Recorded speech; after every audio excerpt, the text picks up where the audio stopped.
On croit tous que l'impression 3D, c'est juste d'acheter une machine puis du filament. Jusqu'au jour qu'on découvre que la machine elle demande un petit peu plus d'amour que ça. Puis que notre portefeuille, ben, il est pas content. Ouais. Aujourd'hui, on va parler vraiment de tout ce qui se cache derrière les belles impressions, les Insta Ready, tout ce qui est beau. On va parler des galères, des solutions et des hacks pour imprimer mieux pour moins cher. Bienvenue dans la face cachée de l'impression 3D. Salut! Aujourd'hui, on parle des véritables coups cachés et des astuces d'optimisation dans l'impression 3D. Ouh.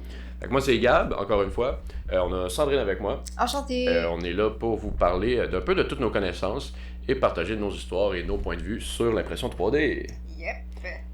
Donc, commençons sans plus attendre, Ba-ba-ba-ba-ba. dit-il en attendant. Euh, Ok, il y a comme un drôle de son dans ton micro. Attention les oreilles. Ok, je sais pas c'est quoi. Ah, je pensais que j'allais... Oh non, notre son est muté, nous autres. Fait que les dépenses imprévues à connaître, ben, c'est tout ce qui est les pièces d'usure. Qu'est-ce qui est une pièce d'usure? Pièces d'usure. Tout ce qui est quoi, les courroies pis ces affaires-là. Genre, fait que c'est tout ce qui est les bus, courroies, les espèces de petits trous, les plateaux. Les plateaux peuvent briser avec le temps, donc il faut les remplacer. Ouais. Sinon, il y a tout ce qui est les kits de maintenance, fait que c'est tes outils, les lubrifiants, comme le gras, ces affaires-là.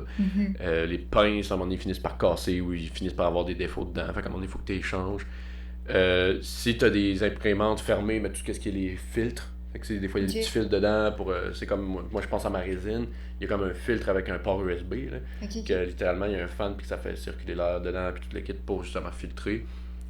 Puis si tu as certains logiciels, des fois ils sont payants. Donc il faut faire attention à ça. Sinon ben il y a toutes les pertes quand tu échoues une imprimante, quand tu échoues une imprimante, quand ton impression échoue, ben toutes ça peut être des erreurs de réglage, l'humidité dans ton filament, les défauts dans la machine parce qu'elle est rendue mal calibrée. Ça coûte ton temps plus ton matériel perdu. Si vraiment t'es entreprise, il faut que tu penses au temps de l'impression, il faut que tu penses à l'usage de la machine, le matériel perdu, le temps de recalibrer, le temps de la personne, toutes ces choses-là à penser. Puis il faut que tu analyses au niveau post-échec aussi. Fait que faut que tu regardes, ben là, ça vient d'échouer, ben faut que je trouve la solution, pourquoi ça a échoué. Les ajustements, il faut que tu ajustes méthodiquement pour réussir à les éviter par la suite. Là. Ouais. Fait que si tu dis, hey, j'ai un problème, puis tu relances ton print direct, ça va refaire la même affaire. Là. Ça va pas aller mieux parce que tu le relances, là, au contraire. Non, ça va empirer.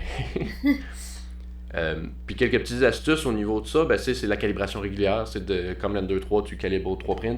C'est pas parce que tu as une bamboulable que vu qu'elle fait son bed level à chaque fois que tout est parfait. Ouais, non, il faut que tu la calibres régulièrement, que tu la fasses des tests, que tu vérifies tes flots sont corrects, ta buse est correcte, il faut que tu la changes. Faire des petites impressions de tests pour voir vraiment concrètement. C'est comme le Benchy, c'est pas juste un beau petit bateau, c'est parce qu'il y a tous les aspects d'une impression 3D, ou presque toutes. Il y a les overhangs, les bridges,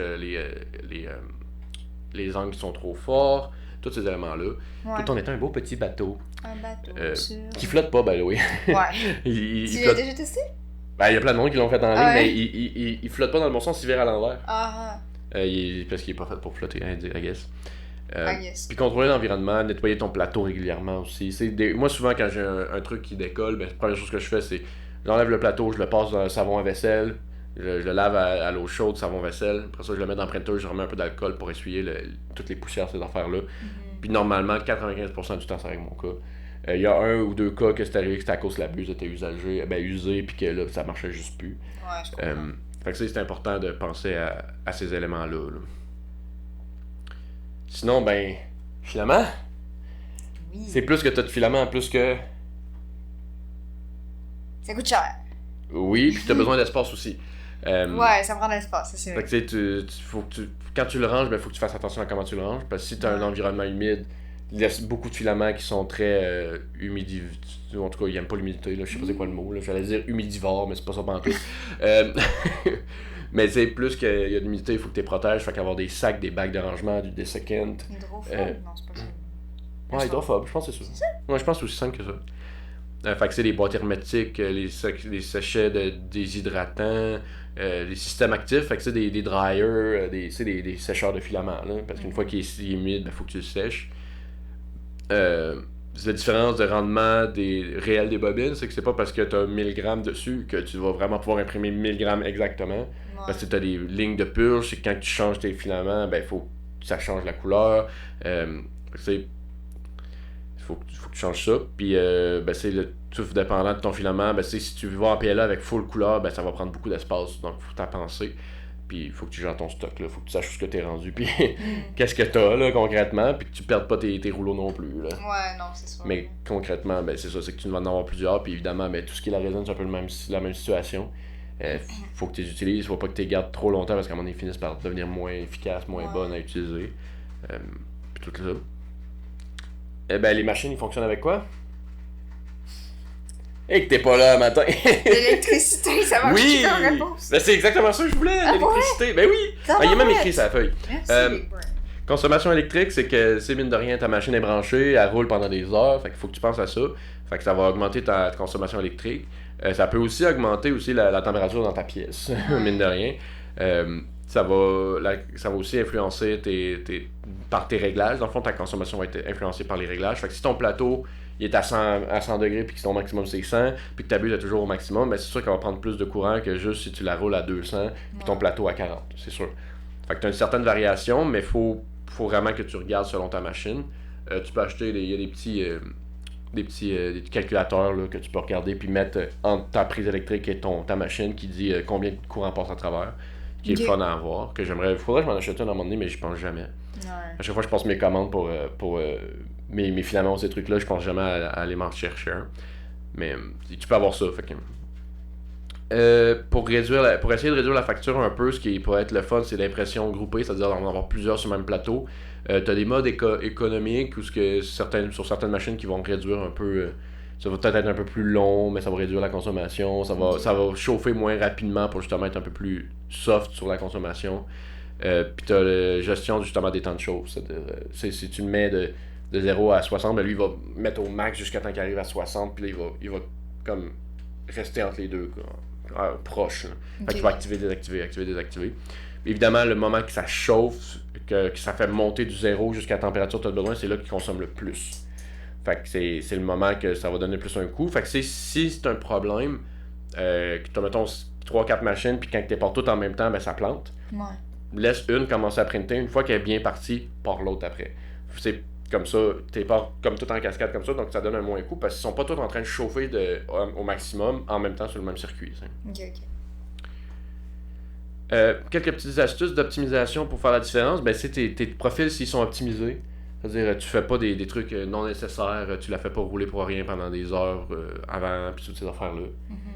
Imprimer en batch, c'est-à-dire, comme encore une fois, si tu imprimes, si tu chauffes juste une fois pour imprimer 4 morceaux versus si tu chauffes 4 fois, là, la chauffage initial pour faire 4 morceaux, ben ça a une différence. Tout ce qui est les pertes en filament, ça, broyer. Les broyer, refaire du filament, faire du remplissage. Il y en a, j'ai même vu du monde qui utilise les poupes de leur Bamboo Lab pour faire du remplissage dans leur shipping. Okay. À la place de mettre du bubble, ils mettent du poop. Ça fait la même chose, c'est que c'est là, ça va absorber les chocs puis ça protège. Ouais, moi j'aime un petit peu moins ça. Faut que tu aies au moins un sac autour de ton item parce que sinon ça pourrait frotter sur ton item puis l'user. Mais ça peut être une idée. Puis sinon, des accessoires imprimés à la maison pour éviter des achats, des fois ça peut être une bonne économie aussi. Là. Sur le long terme. Là, on avait déjà fait un épisode là-dessus, je pense, là, on en avait parlé. Là, que, en réparant des choses à la maison ou en achetant en faisant des crochets à place d'aller les acheter, ben c'est. Au final, tu économises sur le long terme parce que oui, ta machine t'a coûté cher one shot, mais si pendant 5 ans, tu répares puis tu refais des crochets custom puis plein de petites affaires à la maison, ben ça va t'avoir coûté vraiment moins cher avec le filament puis le temps. Ça ressemble à ça. Dans le fond, ouais. J'ai pas beaucoup jasé là-dessus. Non, mais c'était pas mal un podcast un peu plus direct que d'habitude. Mais c'était pas mal un élément concret. Là, je veux dire, à moins que tu aies d'autres affaires qui te popent dans la tête. Pour aujourd'hui, ça ressemblerait à ça. Ça aurait été vraiment un épisode court, mais court, concret et direct au point. Ouais, c'est ça, pourquoi pas des fois, ça en prend aussi. Fait que c'est ça, fait que c'est plus que le prix visible à l'achat, faut vraiment penser au reste. Connaître les coûts cachés, parce que sinon tu peux avoir des méchantes surprises. Tu te dis, j'ai acheté une machine, elle m'a juste coûté 500, puis après ça, finalement, tu réalises un mois plus tard que finalement, tu as dépensé 1000$ en réparation puis en changement. Ben, c'est pas aussi gros que ça, là, mais c'est le genre de choses comme quand j'ai changé mon N23, j'ai dépensé quelque chose comme 250$ en plus pour mettre le bed level, l'auto bed level, puis quand j'ai acheté mon CR Touch, ben je pouvais pas le mettre sur la printeuse que j'avais actuellement parce qu'il me fallait que je change le board, fait qu'il fallait que je retourne chercher un board à 50$.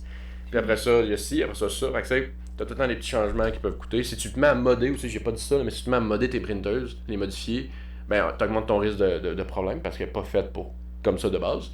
Puis les pièces puis ces affaires-là, ben faut que tu les achètes aussi. Là. Non, c'est ça. Fait que, si vous avez des exemples de coûts cachés que vous avez eu, des affaires que vous vous êtes dites, ah, j'avais pas pensé à ça, mais finalement ça m'a coûté quand même un peu plus cher à cause de ça, partagez-les en commentaire, ça va nous faire plaisir de les lire et de les partager dans un prochain podcast. Ouais, pourquoi pas.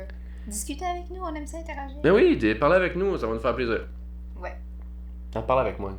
Salut. Salut. Salut. Bye. À la semaine prochaine tout le monde, lundi 5h.